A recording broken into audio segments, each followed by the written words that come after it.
Welcome to the Formula BONE F1 Show's 2022 Belgian Grand Prix Recap. I'm Jared Borislow, but you can call me J-Bone. Let's get into it, folks. J-Bone! First up, on my Belgian Grand Prix preview episode, I gave you 4 storylines to follow throughout the race weekend. Let's see how those shaped up. The first storyline was, how will F1's flexi floor crackdown impact the race? And before I keep going, if you are not aware of the whole flexi floor situation, I did a TLDR segment explaining it in my Belgian Grand Prix preview, so go check that out. So as far as the whole flexi floor crackdown goes, it did not really seem to have any major impact on the Belgian Grand Prix. It is possible that Spa is just a bad circuit at which to notice the impact of floor changes because of how much of an absolute roller coaster ride it is. It is, after all, the circuit with the most elevation change on the entire F1 calendar. But it's also possible that the whole flexi floor situation has been massively overblown for the sake of drama and intrigue, like many stories in Formula One, and that the floor changes will not shake up the order as much as we thought they might, or maybe even at all. I must note, though, that while Red Bull demolished everyone in Belgium, George Russell did look as if he was on to potentially pass Carlos Sainz near the end of the race before he went a little bit wide and lost some time. The Mercedes seemingly having more pace than the Ferrari could potentially, I'm not saying it is, but potentially be a result of some floor change that Ferrari had to undergo because of the new floor regulations. So I will definitely be on the lookout for that at Zandvoort. I'm very curious here whether this seeming, shrinking, if that's even a word, of the disparity between the Ferrari and the Mercedes could potentially be due to the flexi floor crackdown. Now, I've said it before, and I'll say it again, and close your ears if you're a Ferrari fan. Mercedes are going to finish the 2022 season second in the World Constructors' Championship, and there's nothing Ferrari can do about it. Sad, if you're a Ferrari fan. The second storyline was, will Charles Leclerc's title charge begin at the Belgian Grand Prix? It certainly did not, as Max Verstappen added an additional 18 points onto his championship lead over Leclerc in Belgium, bringing the difference between their point totals to a pretty much insurmountable 93 points in Max's favor. Get a load of this, though. Max Verstappen unintentionally sabotaged Charles Leclerc's car in Belgium, which led to Leclerc's disappointing P6 finish. Formula One helmet visors have what are called tear-offs or tearaways on top of them. Now, these are stacks of little pieces of plastic that are placed on the outside of visors and act as kind of manual windshield wipers for drivers. If, say, a bug gets splattered on a driver's visor, a driver drives through a dust cloud and gets a layer of dust on their visor, or any other event occurs that diminishes a driver's visibility, all the driver has to do is tear away the outermost tear-off on their visor, and bam, they have clear vision once again, because all of that stuff on their visor was on the outermost piece of plastic. They just ripped that off. They got more pieces of plastic beneath that one that are clean because they haven't been, subjected to the elements yet. So the one issue with tearaways is that the current practice regarding disposing of them is for drivers to just throw them out of their car onto the racetrack. Well, on lap 1, Max removed a tearaway from his visor after encountering some dust, and that tear-off is confirmed to have been sucked into Leclerc's front right brake duct, which caused overheating that forced Leclerc to have to pit so it could be removed. This early pit stop dropped Leclerc down the order from P9 to P17, completely changing the shape of his race. Now, Leclerc did a good job recovering to P5 throughout the race, and it looked like he would actually end up finishing P5 with fastest lap after Ferrari decided to pit Leclerc for a fastest lap bid with 2 laps remaining in the race. Now you may notice that Leclerc did not finish P5 with fastest lap, nor did he even finish P5.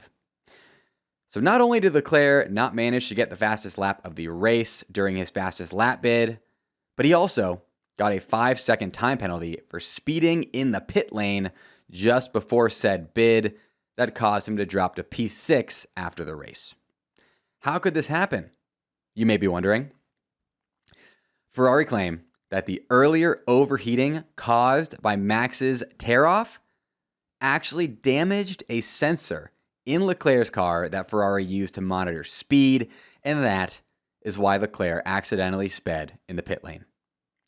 Cruelly, Leclerc is said to have gone 81 kilometers per hour in an 80 kilometer per hour zone, which equates to about 0.6 miles an hour over the speed limit. F1 is a game of inches, as they say, and apparently it's also a game of tenths of a mile per hour. What a crazy story that is. Some bad luck for Ferrari. Last team on the grid that needs bad luck, especially right now. It's not over, Ferrari, but it's getting close. The third storyline was, will Spa's infamous rain impact the race? And somehow, some way, it did not.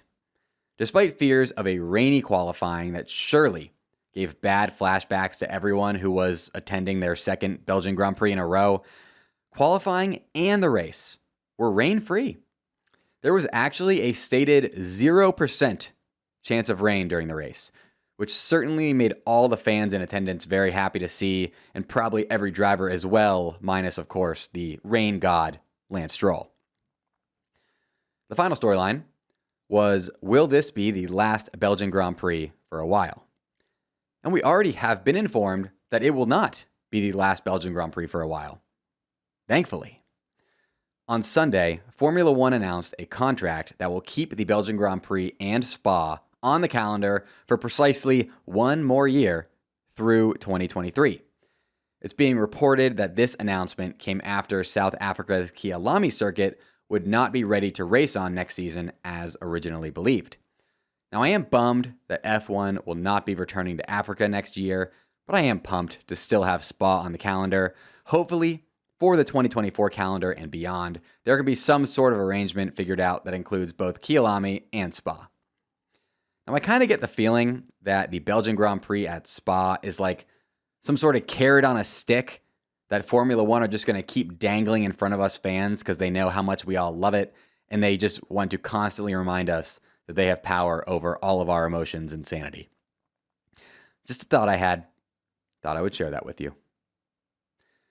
This episode is sponsored by Birddogs, and for being a Formula BONE F1 show viewer and or listener, you will get a free incredible gift with your order of the best shorts, pants, and joggers on planet Earth with my code FBONE, that's FBONE, at birddogs.com.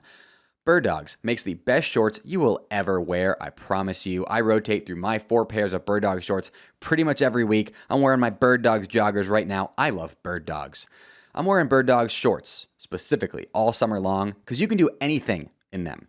You can wear them while watching Formula One, working out, playing sports, sleeping, going 1 kilometer per hour over the pit lane speed limit, and even swimming. Birddog shorts are the best because they are so comfortable and because you can get them with built-in underwear that feels better on your skin than the finest silk sheets and is also super breathable, does not bunch up like traditional underwear does, and is quick drying. Now, as far as the free gift goes, it can be any number of crazy gizmos and gadgets, such as a dad hat, a tumbler, a pair of nunchucks, a whistling football, and much more. So go buy a pair of shorts on birddogs.com, or pants or joggers, but right now I'm telling you, shorts for summer are the move. Get a pair of shorts, enter my code FBONE, that's FBONE at checkout, to see what that gift is. It's going to be great, I promise you. So go to birddogs.com, enter promo code FBONE, get that free gift. You will not want to ever take your bird dogs off, I promise you. There's a link for that deal in the description of this episode. It's now time to check in with you all regarding how my 3 bona fide race predictions fared at the Belgian Grand Prix. And folks, J-Bone went 3 for 3 on his bona fide race predictions for the Belgian Grand Prix. J-Bone! I went 3 for 3, folks. That deserves a second J-Bone. J-Bone! My first race prediction was that Max Verstappen would win the Belgian Grand Prix, and ding ding, J-Bone got that one right. J-Bone!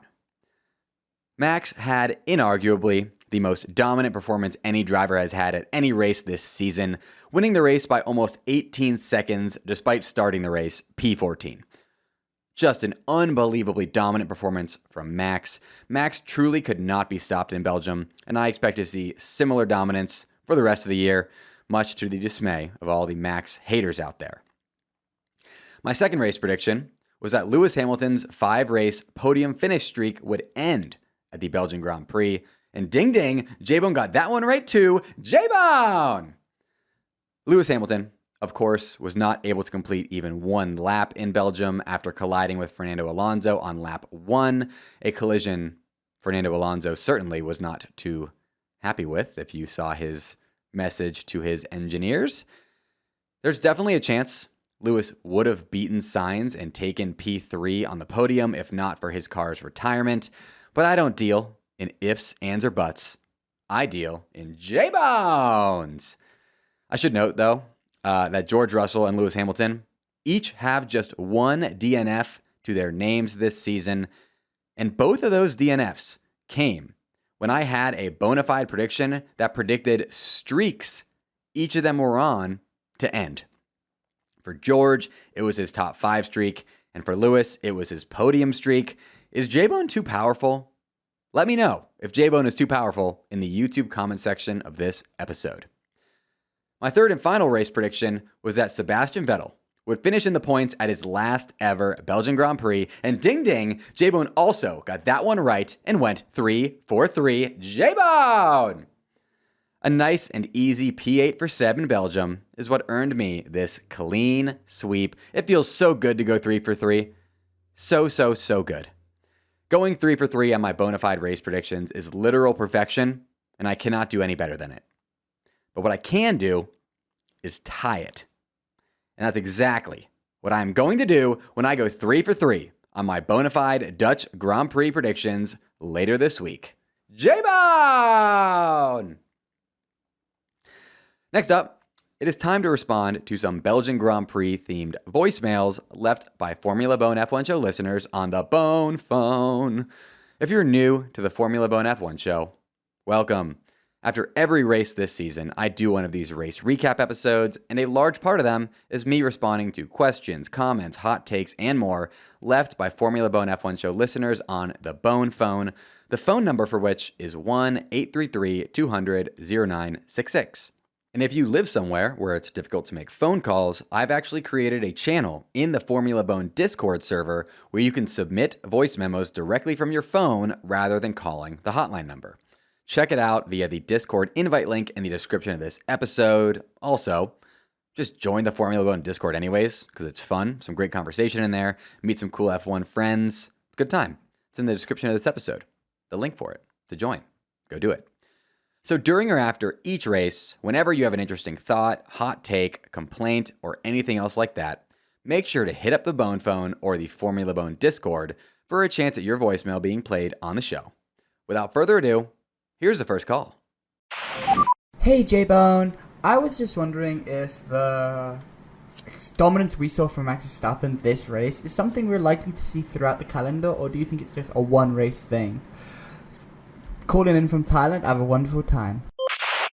I think Max's dominance is definitely something we will all have a front row seat to for the rest of the season. Max is just simply in a league of his own right now. I mean, yeah, Max was driving with a new power unit in Belgium, but he still managed to get pole position on one Q3 lap, then start the race P14 because of his engine penalty and still win the race, beating his experienced teammate who started P2 by 18 seconds in the same machinery. I mean, come on. But even more than just thinking Max will dominate the rest of the season, I think history will look back on this season as simply one dominated by Max Verstappen, with Leclerc's early season success and title chance being completely lost to the sands of time and forgotten. I mean, let's be real, folks. Max has won 9 of this season's 14 races thus far. This has been Max's season and will continue to be Max's season.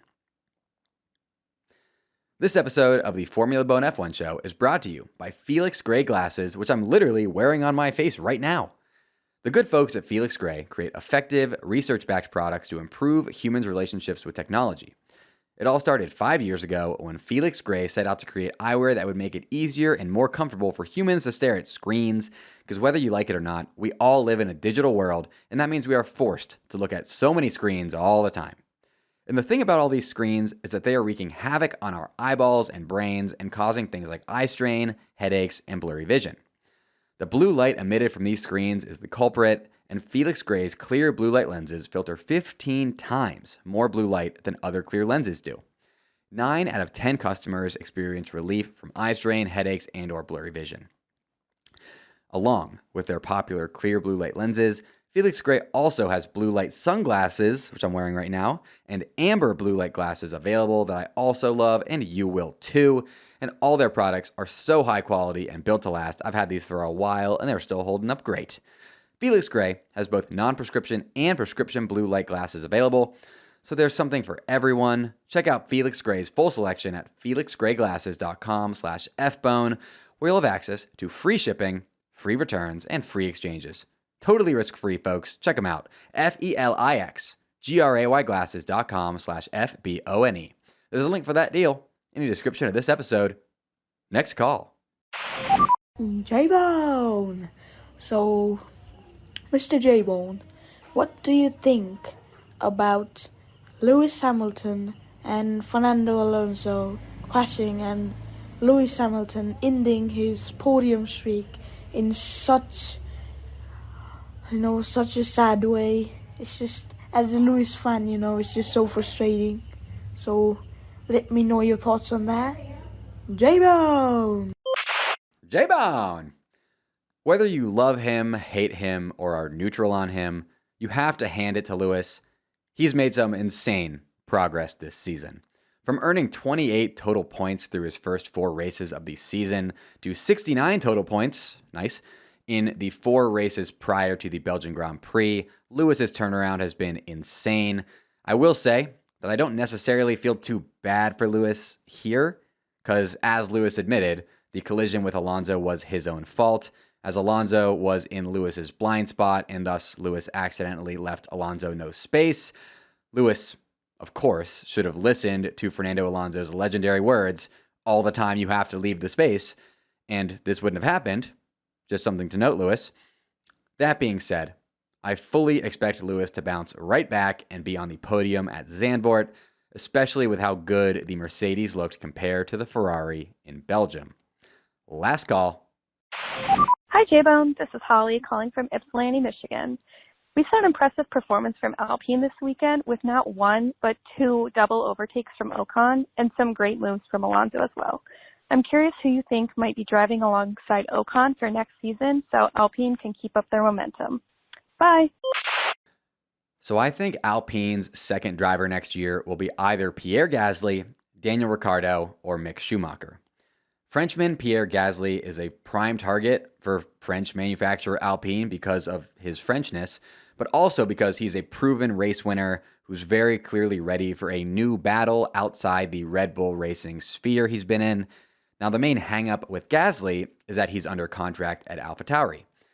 But I've seen some reports saying that Alpine believe they'll be getting some money, thanks to the Oscar Piastri contract dispute, that they could then spend breaking Pierre's contract. Now, I personally think it would be so cool if the French team had 2 French drivers, so I would really like Pierre to go to Alpine. I think he would like it as well. Now, Danny Rick is also a prime target for Alpine, as he is a proven race winner who is quite familiar with their operations, having driven for Alpine under their former name Renault for 2 seasons not that long ago. Now, Danny also has 8 race wins to his name, making him tied for the 37th most winning driver in F1 history, so you can't knock the man's resume. Now, Mick Schumacher is another target for Alpine, as he is a promising young driver with a great last name, who has been linked with a move away from Haas and Ferrari powertrains in general. And also, Mick would be a great target for Alpine because Esteban Ocon, the current other driver at Alpine next year, has stated that he would love to drive with Mick next season. At this point, I honestly think it could be any one of them or even potentially somebody else. So let's see how silly season plays out. That's it for today's episode of the Formula BONE F1 show. If you enjoyed the show and want to help me out, I'd really appreciate it if you could toss me a comment, like, subscription, rating, review, or any other form of engagement on whatever platform you're on right now, so that said platform and its algorithm like me more. I'm trying to get over 1,000 likes on this video episode on YouTube. If you can help me out with that, just hit that like button, baby. I respond to many of the YouTube comments on my video episodes on YouTube, so leave a comment and I might respond to it. Now, speaking of YouTube, if you join the Noti Gang on YouTube, ring that notification bell, turn on your YouTube notifications. I love you forever. That really helps the show grow.